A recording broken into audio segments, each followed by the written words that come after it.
All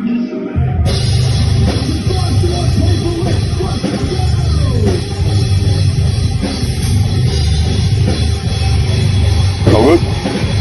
Okay, would you like to introduce yourselves? Tell us who you are, what you play. I'm Jake, the vocalist from Arkangel. And I'm Harrison, the guitarist. Yep. No worries. Nice to meet you guys. Yeah, nice to meet you. How would you best describe your music?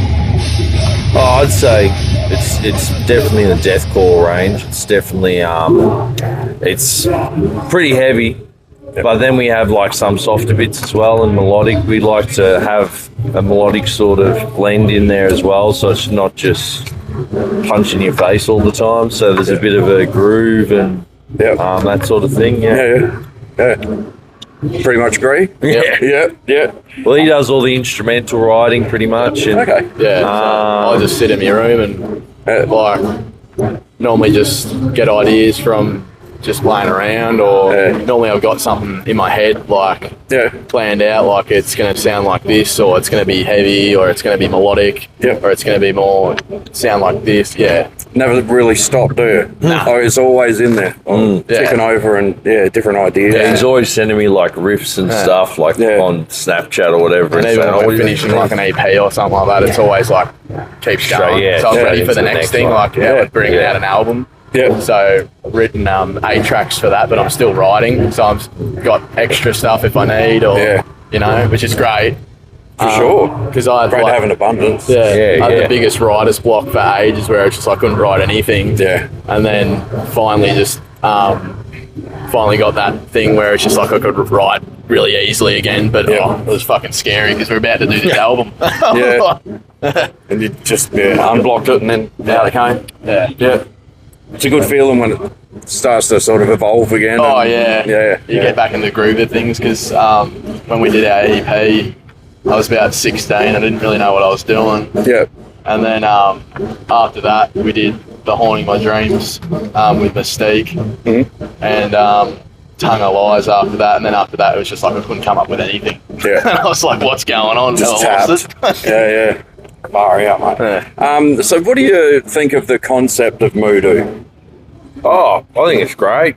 Having it pretty much everywhere. I didn't know it was all the same weekend. It's all the same weekend. Same day, I think. Yeah. So I think that's cool, and it's just, I think the level of bands that are in there, like it's cool that people come to the events, and it's like, because I didn't personally come to a lot of smaller shows when I just went to like the bigger guys that I knew and all that sort of stuff, because I wasn't deep into the scene. But then obviously playing smaller shows and everything like that, then you start to see it's a bit of a different sort of vibe with it. And the people that push it, the promoters and like guys, you know, like yourselves, it's like everyone's just doing it for the love of it. Then you see like a completely different side that's not so like, I suppose, like, you know, political or whatever, and structured. So I think something like this and more things like that is, I would love to see more of it, pretty much. Yeah, they're very popular. I mean, that's pretty much why we come out and do it. You know, we want to support Australian bands. Yeah. No matter where you're from, could be from here, could be from fucking Melbourne, Sydney, wherever you're from. It's something that's very much worthwhile, and there's so much good shit out there. Oh, there is. If you don't get out there and see it, or get fucking told about it in some way, shape, or form, then people just don't know about it, and it just sucks. So that's our goal. Yeah. So what have you been up to recently? This is the last leg of our Oz tour. Yep. So we've done Melbourne, Bendigo, Sydney, Newcastle, Brisbane, Gold Coast, Devonport, Hobart, Adelaide. Now we're doing Port Perry. And then we go back home to Albury for our Arkfest, which is our, we're trying to make our own little festival down there. I was going to ask you about that. Yeah. I might as well jump to that question. Tell us about it, Arkfest. How's it sort of come up, and how are you going with it? Yeah, it's sort of become a much bigger, better thing than what I thought it would be. Yep. It's still always a working, like I'm always trying to figure out ways to do it better. and everything like that. But it's like, I originally did it because I learned very quickly that getting shows, it's like, it's about meeting other bands and working with other bands and everything like that. And then rather than bring, you know, a couple bands over, like just 3 bands, and we play in Albury. And then, because I'm like, you can't really play every weekend. You can't even sort of, you know, even once a month sort of pushing it, because then you're going to have less and less people coming. But I thought if you make it a bit of a thing where, because early, we were touring like to Queensland and stuff early on as well. And we obviously knew people in Melbourne. So I was like, well, if we have some bands from Melbourne, have some bands from Queensland and a bit of all over, then the Queensland bands can talk to the Victorian bands and everyone can start moving more around, because a lot of the Queensland people stay there and a lot of the Melbourne sort of stay there because they've got to fly or whatever, so they're like, they don't really get to see that many, you know, interstate bands. But I find that with ArkFest, all of a sudden everyone comes together and they just enjoy, you know, everyone enjoys the day and it's a good like camaraderie sort of thing. And then a lot of the people end up working together and like doing shows in Queensland and vice versa. So it's a good way for networking. It's a good way for networking, and it's a good way for us to make something that's a bit more exciting as well, rather than just put on a show in Albury. And I get along with the venue guy and he's always pushing for it, and it's always sold really well. So I thought, we'll just keep going and see how big we can sort of get it. How many years have been going now? I think last year was the first year, or because we did 2 last year, didn't we? because I tried to do it. I'm trying to do it every 6 months. I'm sort of trying to push it a bit quicker. But it's because we play in Albury very sparingly. And we get a good crowd. And I think that if we just push the ArkFest, then it's like, then people won't get sick of us and sick of the set or whatever. So and then each time should hopefully be, you know, just as big. And unless I see like a decrease in the ticket sales, then I might reevaluate and go once a year. But at the moment, every 6 months is working and it's still selling well.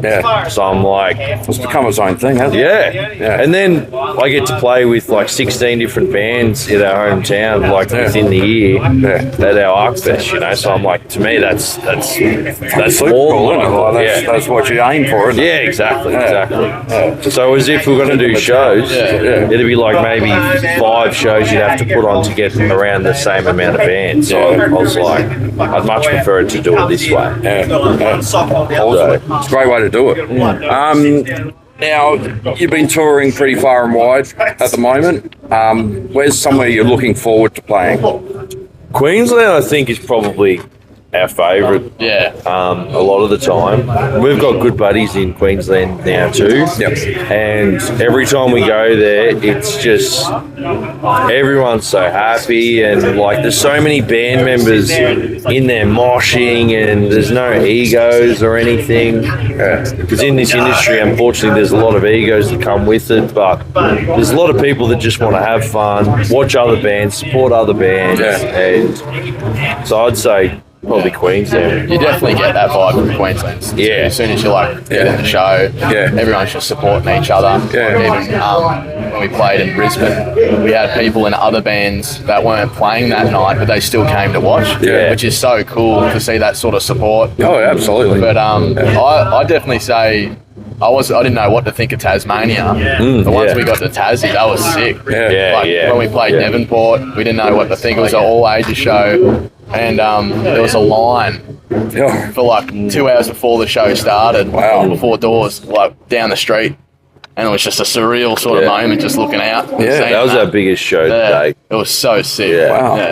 So you wouldn't think it'd be in Tassie. Nah. And it's Devonport. And then we sold probably about a quarter of the tickets in Hobart the next night. On the Saturday night. It's weird how it works. Far out. I thought, but that Devonport, and just the crowd, the energy of the crowd, like, because you find in certain areas, like, they have a genre that they sort of stick to, like, you know, if it's hardcore or whatever it may be, and then sort of deathcore comes on and people are like, I don't know what to do, you know. But then you have, like, we find in Devonport's a good example, and the crowd just went nuts the whole time. So good. Like anything I told them to do, they do it like that. And I was just, and it gives us more fuel. Yeah. You know, because you're just like, the more you're seeing them do, the more you're just like, yes, you know, and you just, I'm sharp. your adrenaline's just going through the roof. And so, yeah, I'd say that'd be our, probably Brisbane and Devonport would have been our favourite shows of this tour. I'd be pretty stoked to hear that, I'm sure. Yeah, For sure. Now, what have you got coming up in the future? Are there any gigs you'd like to plug? I mean, obviously you've got ArkFest coming up. Yeah, we've got ArkFest. There's another show that's not solidified, but it should be in Byron Bay, so that'll be Byron Bay for the first time. Nice. Which is very cool. Yeah, love Byron. Yeah, we've never even been, well, I haven't been to Byron Bay. I don't think. So, and that's the cool thing with touring, because it's like there's some place in Australia we haven't even been yet. Yeah. And then we're going there for the first time, and I'm like, this is like a working holiday. Yeah, like our bass player, he'd never been to Queensland before. Yeah. So literally, I don't think. Or South Australia. I know he had been to Tassie, but he hadn't been to South Australia either. Yeah. So he's just saying heaps of new shit. No, it's cool. It's great that you get to go and do and experience things that you wouldn't have otherwise been doing if you weren't in the band. Yeah. Tell us something about Arkangel that nobody else sort of knows.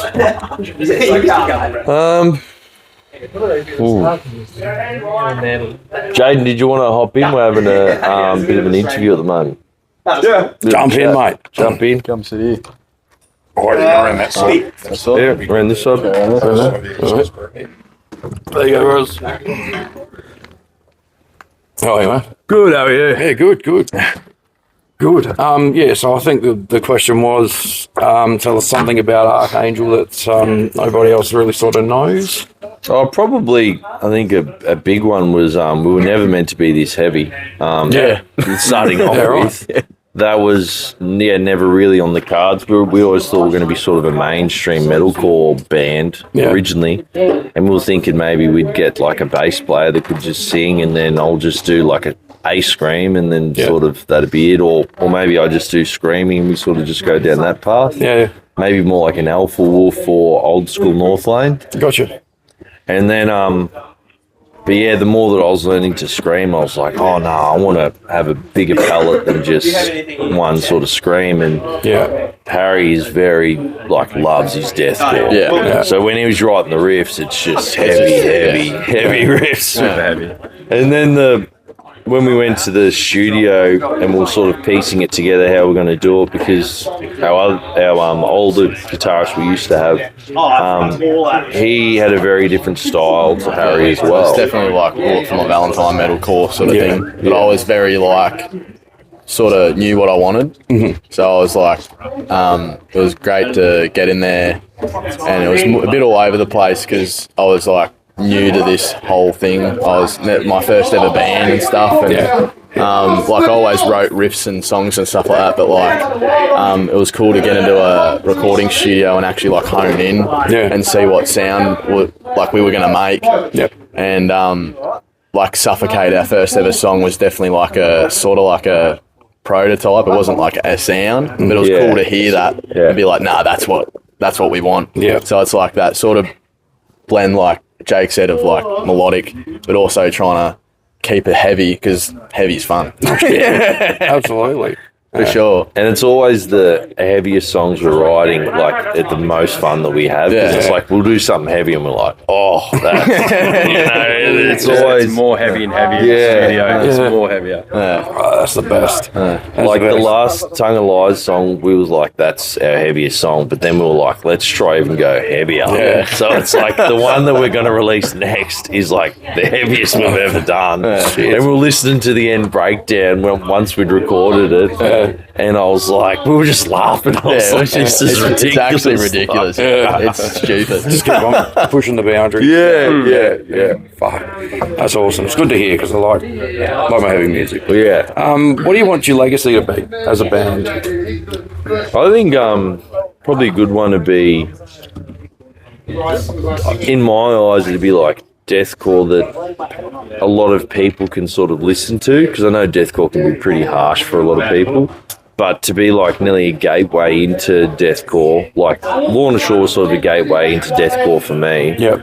And then once I got into that, then I started, you know, looking at all the other bands that, in my opinion, are a little bit heavier with the way that it is. But I think that, and more of a thing that, like, if people went and watched us, that it'd be more like a ride of emotions as well. Like, you know, maybe makes them fucking cry and then happy and then want to punch someone sort of thing. So it's like, it's not just like, you know, ass beating the whole time. It's just more of like a wave of emotions, and they're like, fucking hell, they can make me feel all these emotions, you know, not just like one, but you know, I think that's probably, I'd be pretty happy with those sort of things as a legacy. Be about the same. I'd definitely say I don't care if we like make it or anything.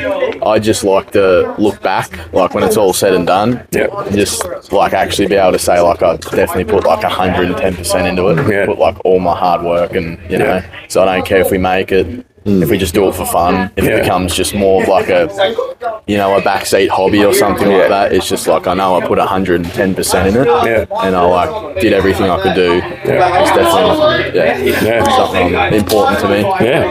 Absolutely. Yeah, I reckon as long as we have fun up on stage and make everyone like go through their emotions and shit, feel different feelings when they listen to different songs. And, I reckon it's pretty awesome. That's the way to go. Where can people find your music? On Spotify, we're on pretty much everything. Arkangel, our tag on pretty much all our socials is Arkangel AU. And we're pretty much on all streaming platforms. They can check us all out on that. Follow us on Instagram's probably our best. That's probably where you'll see everything all the time, because we're very on top of that a lot of the time with posting and stories and tickets and new music, everything. So cool. Yeah, Instagram's definitely the top one for sure. No worries. And tell us when ArkFest is again. Next weekend, so the 30th of May. Right. Yeah. Get out to ArkFest. It will be big and awesome. It's going to be a great day. All right. Thanks very much, guys. Thank you so much, man. Thanks for coming along. Really enjoyed it. Thanks, boys. Yeah, I'm on.